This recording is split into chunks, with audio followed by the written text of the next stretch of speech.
Hello, good morning everyone. Last लेक्चरला मी तुम्हाला एफसीची एक असाइनमेंट दिली होती. Define the term culture, state how the evaluation and culture takes place. Okay, तर बऱ्याचशा मुलांनी मला त्याच्यावरती ईमेल्स आले. मला मला व्हॉट्सअपला सुद्धा काही लोकांचे असाइनमेंट्स आल्या. खूप सुंदर लिहिलं होतं. त्यापैकी बेसिक्स होते काही. तुम्हाला एक त्याच्याबद्दल आणखी थोडीशी माहिती द्यायची झाली तर असाइनमेंट ज्या वेळेला मी लिहायला सांगतो नेक्स्ट टाइम लक्षात ठेवा. यावेळेस पण ठीक आहे, सगळ्यांचं चांगलं होतं. प्रयत्न तुम्ही छान केला होता, मला आवडला. काही लोकांनी तो खूप चांगल्या पद्धतीने डिस्क्राईब केलं होतं. सो नेक्स्ट टाइम ज्या वेळेला तुम्ही असाइनमेंट द्याल तेव्हा ही गोष्ट लक्षात ठेवा की असाइनमेंट ज्या वेळेला मी मागतो त्यावेळेस ती रेकॉर्डला कुठेतरी राहते. त्याच्यामुळे एक तर ती कंपल्सरी आहे देणं, कारण तुमचे इंटरनल मार्क्स वगैरे त्याच्यावरतीच नंतर डिपेंड असतात, तुमच्या असाइनमेंट्स, तुमच्या वायवा. सो त्याच्यामुळे असाइनमेंट्स कंपल्सरी आहेत. देन सेकंड थिंग तुम्हाला सांगायची झाली तर असाइनमेंट्स ह्या रिटर्न मध्ये हव्यात, थोडक्यात हँड रिटन हव्यात. कारण खूप लोकांनी मला असाइनमेंट जे तुमच्या आहेत त्या मेलवरती टाईप करून पाठवल्यात. सो मला त्या टाईपचे नको आहे. तुम्ही तुमची नोटबुक टाका, त्या नोटबुक मध्ये तुमच्या असाइनमेंट्स लिहा आणि त्यानंतर स्कॅन करून किंवा त्याची पीडीएफ बनवून ती मला मेलवरती शेअर करा. सो अशा असाइनमेंट ज्या आहेत त्या माझ्या कसं रेकॉर्डला ठेवतात. तुम्ही व्हॉट्सअपला पाठवलं तरी हरकत काहीच नाहीये, पण व्हॉट्सअपचा कसं होतो, कधीतरी व्हॉट्सअपचा डाटा डिलीट केला जातो आणि त्याच्यामुळे तुमच्या त्या असाइनमेंट जाण्याची शक्यता जास्त असते. सो तुमच्या आणि माझ्या दोघांच्या सिक्युरिटीसाठी मी मेलवरती मागवतो, कारण मेलवरती त्या तशा डिलीट होत नाही. आणि मेल हा कॉलेजचा असल्यामुळे तो ऑफिशियल आहे, त्याच्यावरती सगळं जो काही रेकॉर्ड राहतो तो ऑफिशियल राहतो. ओके, सो नेक्स्ट टाइम पासून ही गोष्ट लक्षात ठेवा की मला हँड रिटन असाइनमेंट हव्यात आणि त्याही तुम्ही प्रॉपर स्कॅन करून पाठवायच्यात मला पीडीएफ मध्ये. ओके, किंवा इमेजेस सुद्धा चालतील, असं काही नाही, पीडीएफच हव्यात. सो हा झाला मागचा पार्ट. आता आपण नेक्स्ट आता बघणार आहोत त्याच्यामध्ये demographic composition of India.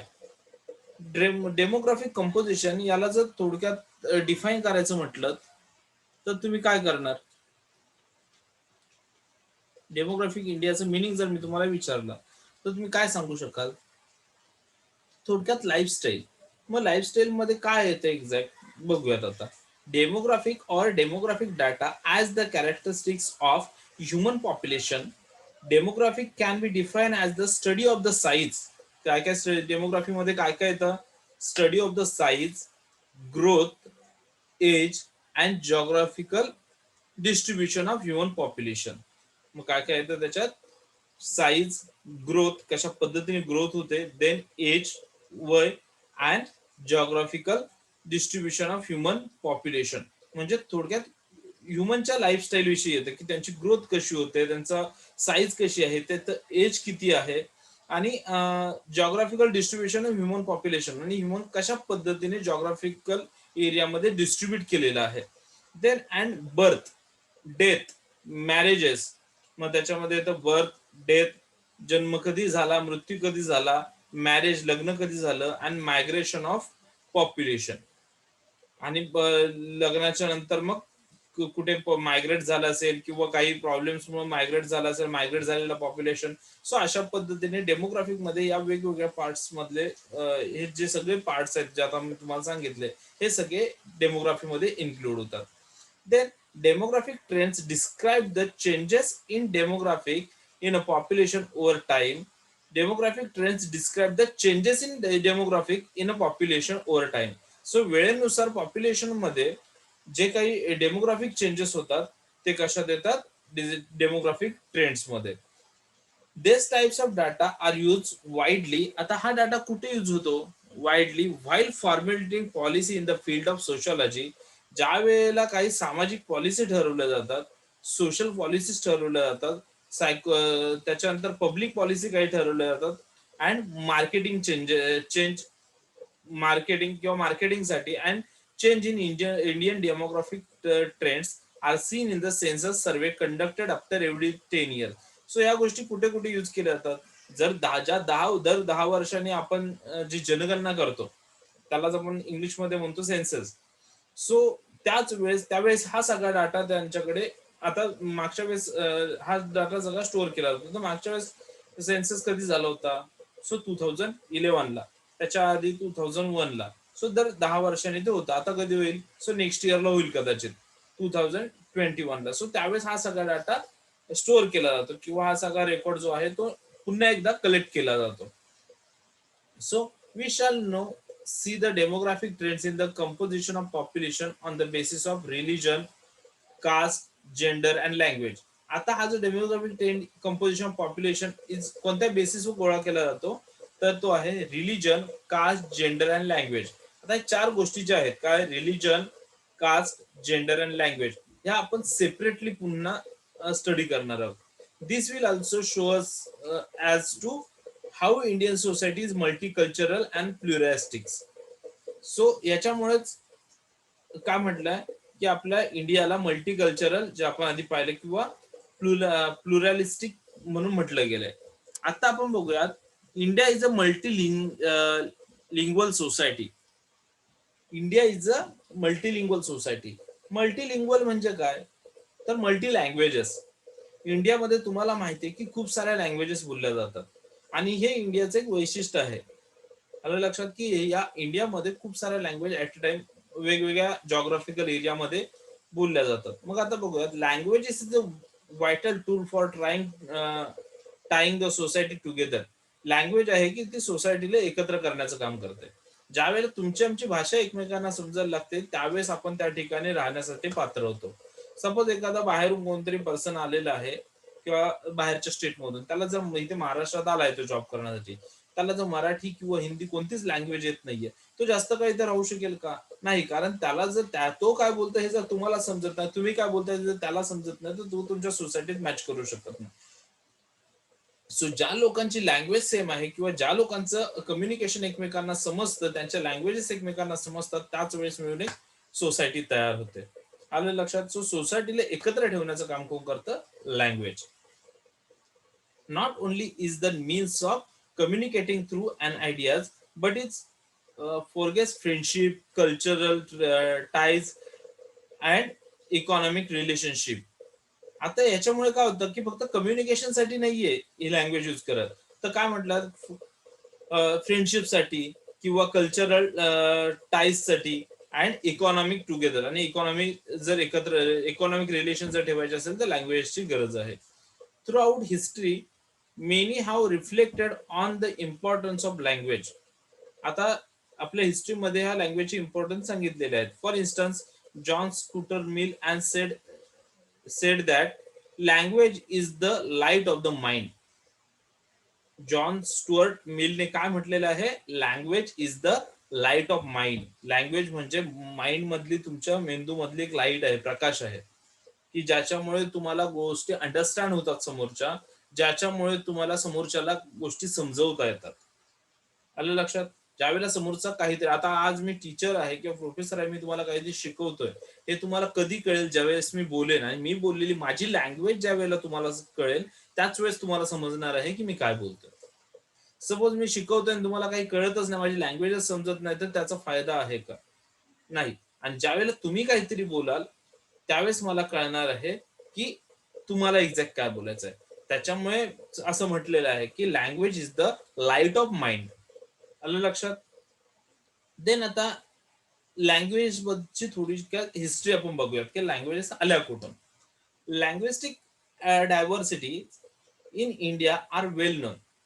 A large number of languages, dialects are spoken in India. Some of these languages are accepted nationally, while others are accepted as a dialects of that particular region. आता खूप साऱ्या languages इंडियामध्ये बोलल्या जातात. त्यातल्या काही languages आहेत त्या नॅशनल लेवलला ऍक्सेप्ट झालेल्या आहेत किंवा त्याला नॅशनल लँग्वेजमध्ये जागा मिळालेली आहे. पण काही लँग्वेज अजून अशाही आहेत की ज्याचा कुठेही रेकॉर्ड नाहीये, पण काही पर्टिक्युलर जॉग्राफिकल एरियामध्ये त्या बोलल्या जातात. Particular region. The Ethnologue report for the India puts the number of the individual language listed as 452. काय म्हटलंय की इंडिव्हिज्युअल लँग्वेज लिस्टेड ऍट इंडियामध्ये एकूण 452 लँग्वेजेस लिस्टेड आहेत. Out of this 438 are living languages.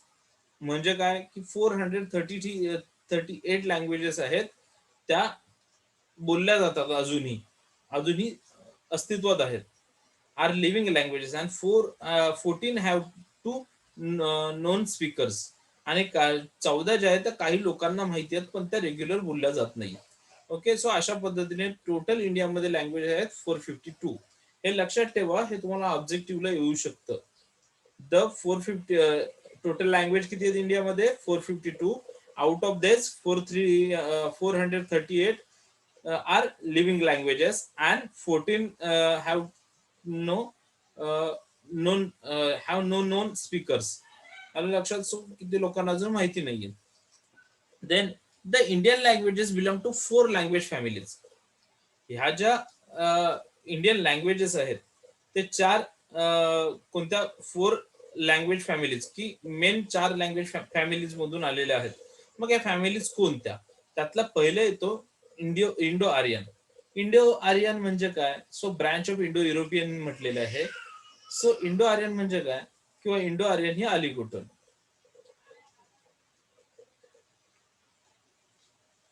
Indo Aryan language आली कुठून? कोणी सांगू शकेल? सो इंडो आर्यन थोडक्यात, इंडो आर्यन ही नॉर्थ इंडियातून आले, नॉर्थ इंडियामध्ये यूज केलेली जाणारी लँग्वेज आहे. पण नॉर्थ इंडियामध्ये आली कुठून? तर ही आले युरोप आणि इराण मधून आलेले लोकांनी स्टार्टिंगला म्हणजे 15 हा 1500 टू 1800च्या वेळेस म्हणजे आलेली ही लँग्वेज आहे. ओके, सो त्यावेळेस आलेली लँग्वेज आहे आणि ही लँग्वेज त्यावेळेच्या लोकांमध्ये बोलली जायची आणि ती पुढे मग ते लोक मायग्रेट होऊन इराण आणि युरोप मधले लोक त्यावेळेस मायग्रेट होऊन नॉर्थ इंडियामध्ये आले. नॉर्थ इंडियामध्ये त्याला इंडो आर्यन म्हणून नाव पडलं. सो आता त्या म्हणजे नॉर्थ इंडियामध्ये ही लँग्वेज यूज केली जाते. त्याच्यानंतर येते द्रविडियन. त्याच्यानंतर द्रविडियन. सो द्रविडियन ही लँग्वेज कुठून आली? ही सुद्धा इराण मधूनच आलेली लँग्वेज आहे. पण हे लोक मायग्रेट होऊन कुठे गेले? तर हे लोक मायग्रेट होऊन साऊथला गेले. साऊथला गेल्यामुळे या लोकांनी साऊथला गेल्याच्या नंतर तिथे त्यांची जी लँग्वेज तयार झाली. पण ही द्रविडियन लँग्वेज आहे, ही मिक्स लँग्वेज आहे. सो ही एकच लँग्वेज नाहीये. जसं इंडो आर्यन आहे की ही एकच लँग्वेज होती, त्या पद्धतीने ही नाहीये. द्रविडियन लँग्वेज मध्ये मिक्स करून मग ते द्रविडियन बनलेली आहे. त्याच्यामुळे त्याला तो, पण हे लोक मायग्रेट कुठे झाले? तर साऊथला. देन येतं ऑस्ट्रो हा ऑस्ट्रो एशियाटिक किंवा ऑस्ट्रिक्ट. आता ही जी लँग्वेज आहे हे लोक मायग्रेट कुठून झालेले आहेत एक्झॅक्ट इंडियामध्ये? सो असं ह्याचा अजूनही कुठेही पुरावा नाहीये किंवा इथे प्रूफ नाहीये याचा की हे लोक कुठून आलेत. पण असं म्हटलं जातं की ऑस्ट्रो एशियाटिक जे पीपल्स आहेत किंवा ही जी लँग्वेज आहे, ही लँग्वेज बोलणारे लोक हे कदाचित चायनामधून इंडियामध्ये आलेले आहेत. आणि यांचं काय म्हटलं की ही लँग्वेज जी आहे speaks Austro Asiatic, sea eastern इंडियामध्ये बोलली जाते. कुठे? ईस्टर्न इंडियामध्ये बोलली जाते. आणि त्याच्यानंतर येतं सिनो तिबेटियन. सिनो तिबेटियन ही सुद्धा चायनामधूनच आलेली लँग्वेज आहे किंवा चायनामधून आलेल्या लोकांनी ही लँग्वेज सुरू केली. मग ही लँग्वेज कुठे बोलली जाते? तर ही लँग्वेज तुम्हाला northern Himalaya, so Himalaya, north हिमालयामध्ये बोलली जाते. सो अशा पद्धतीने ही 4 लँग्वेज मध्ये आपली जी लँग्वेज आहे डिवाइड केलेली आहे. आता तुमच्यापैकी किती जणांना माहिती आहे की भारतातली सगळ्यात जुनी लँग्वेज कोणती? बरेचसे लोक बोलतील संस्कृत. ठीक आहे, संस्कृतच्या पण आधी होती ब्राह्मी, त्या पण पुढे बघणार ब्राह्मी. सो संस्कृत. ओके, संस्कृत ही सुद्धा इंडो आर्यनची लँग्वेज आहे. काय म्हणतोय? संस्कृत ही इंडो आर्यनची लँग्वेज आहे. आपण जे आता मराठी बोलतोय, हिंदी बोलतोय, ह्या सगळ्या संस्कृत मधून डिवाइड झाले, संस्कृत पासून बनल्या गेलेल्या ह्या लँग्वेजेस आहेत. पण त्याचसोबत तामिळ जी लँग्वेज होती किंवा ती तामिळ असेल, तेलुगू असेल किंवा ही जी म्हटलं द्रविडियन, ही सुद्धा जुनी लँग्वेज म्हणून म्हटली जाते. आणि याच कारणावरून डिस्प्यूट चालू आहेत, ते आपण पुढे शिकणार आहोत. सो आता आपण बघूयात की ह्या लँग्वेज डिवाइड कशा काय झालेल्या आहेत. सो त्याच्यामध्ये फर्स्ट आहे ते majority of India's population are using Indo Aryan and Dravidian languages. इंडियामधली मेजॉरिटी पीपल जे आहेत ते कोणत्या 2 लँग्वेज यूज करतात? तर पहिली आहे इंडो आर्यन आणि सेकंड आहे द्रविडियन. मग इंडो आर्यन लँग्वेज कोण कोण यूज करतो? So Indo Aryan language covers Hindi. आलं लक्षात? इंडो आर्यन लँग्वेजेस मध्ये कोणकोणत्या लँग्वेज येतात?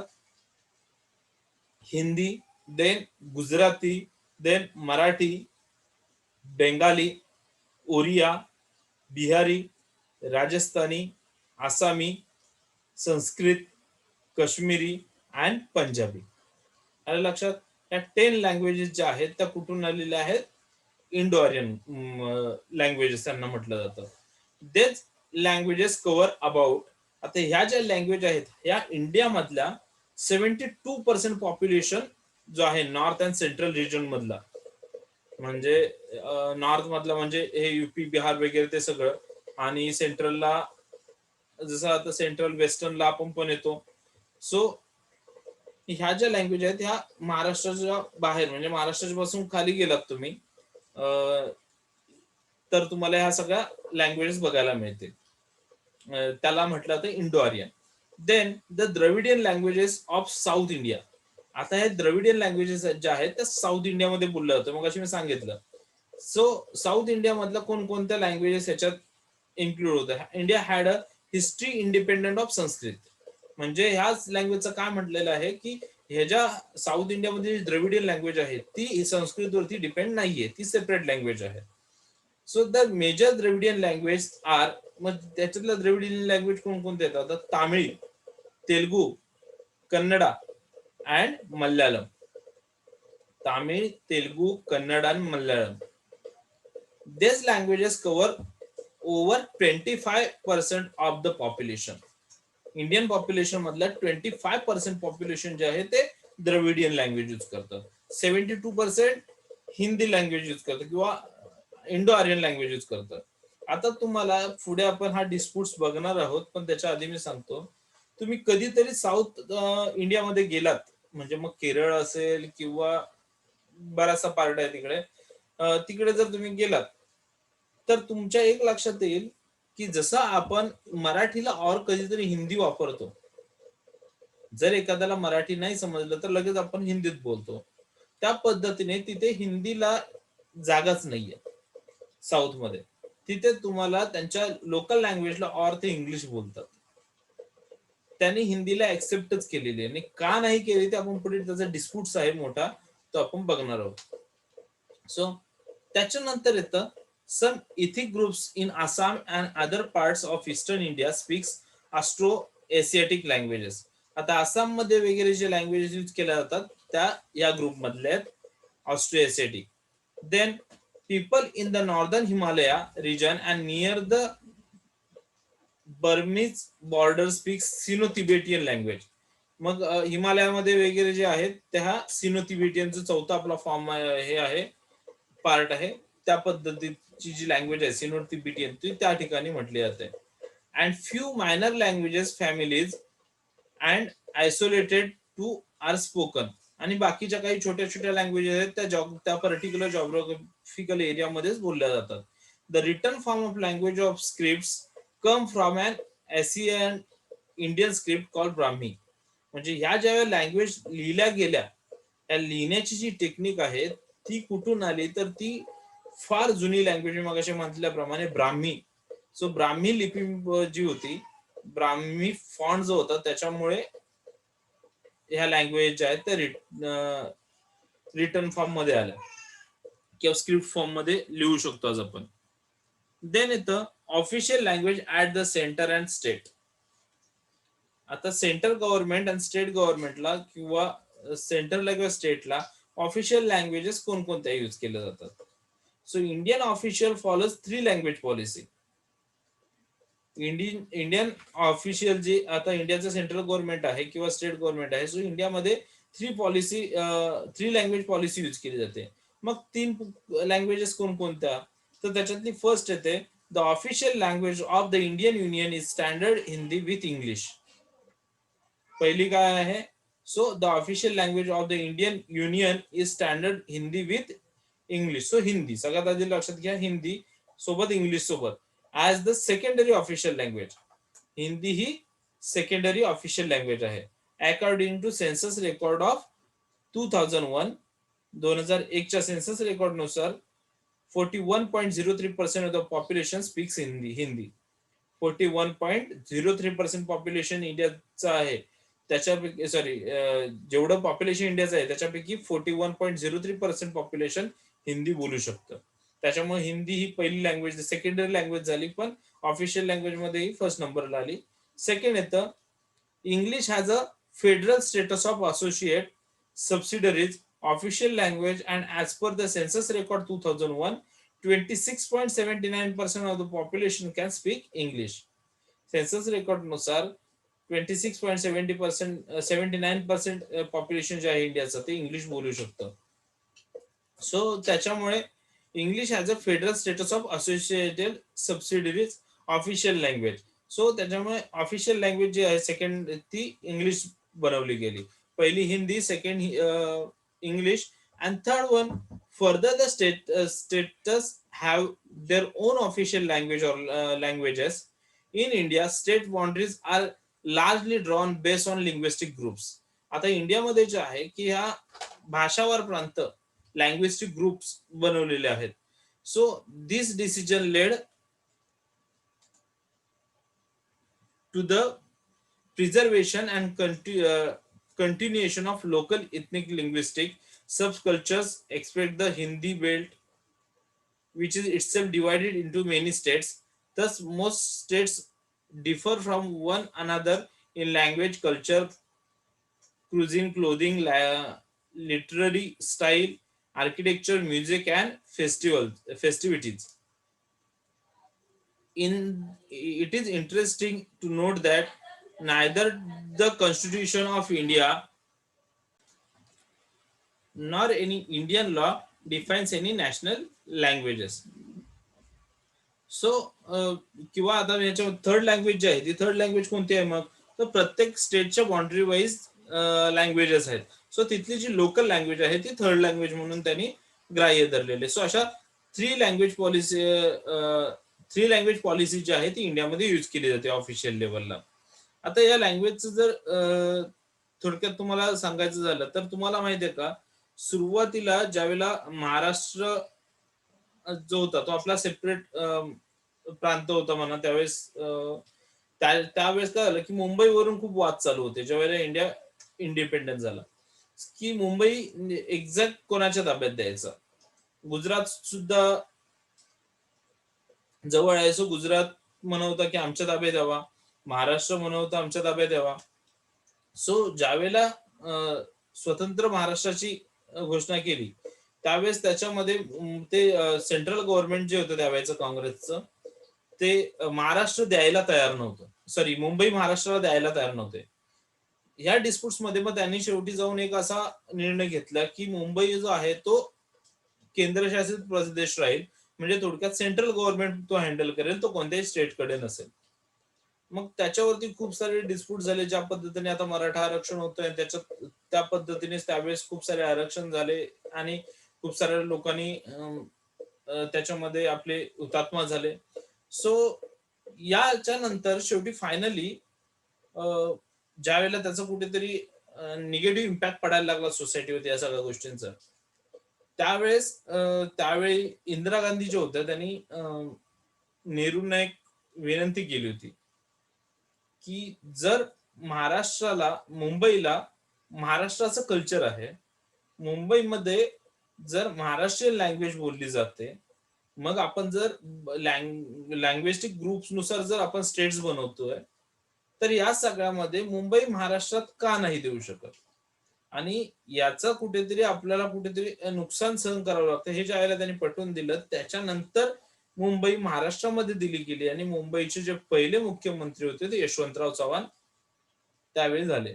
सो अशा पद्धतीने ह्या लँग्वेजेस वरून खूप सारे डिस्प्यूट झालेले आहेत याच्या आधी सुद्धा. सो आलं लक्षात. देन आता येतं लिंग्विस्टिक कॉन्फ्लिक्ट्स इन इंडिया.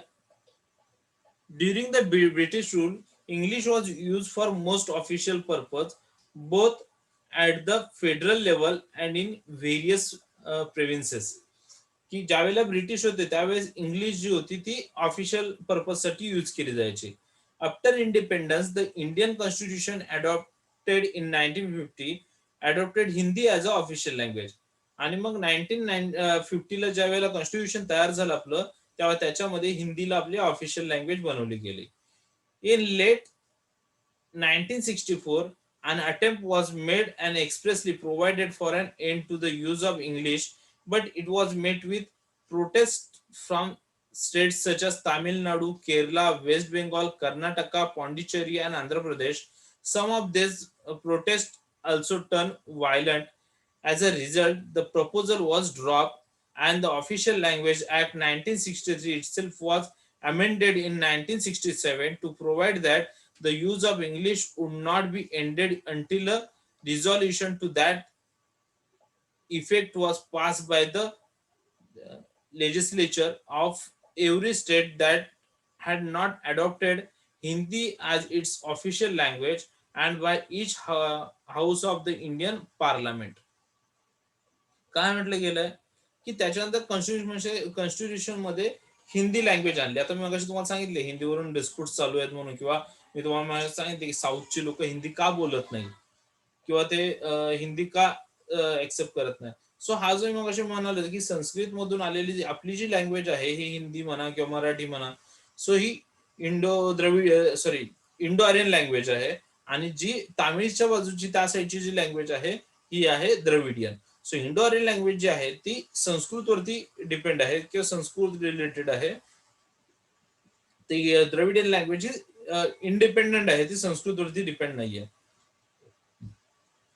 त्याच्यामुळे त्या लोकांचं असं म्हणणं आहे, ते म्हणजे जे एरिया दिलेले आहेत मग त्याच्यात असेल काय म्हटलेलं आहे, तामिळनाडू, केरला, वेस्ट बेंगाल, कर्नाटका, पॉंडिचेरी आणि आंध्र प्रदेश हे जे स्टेट्स आहेत यांना हे मान्य नव्हतं की हिंदी ऑफिशियल लँग्वेज करणं.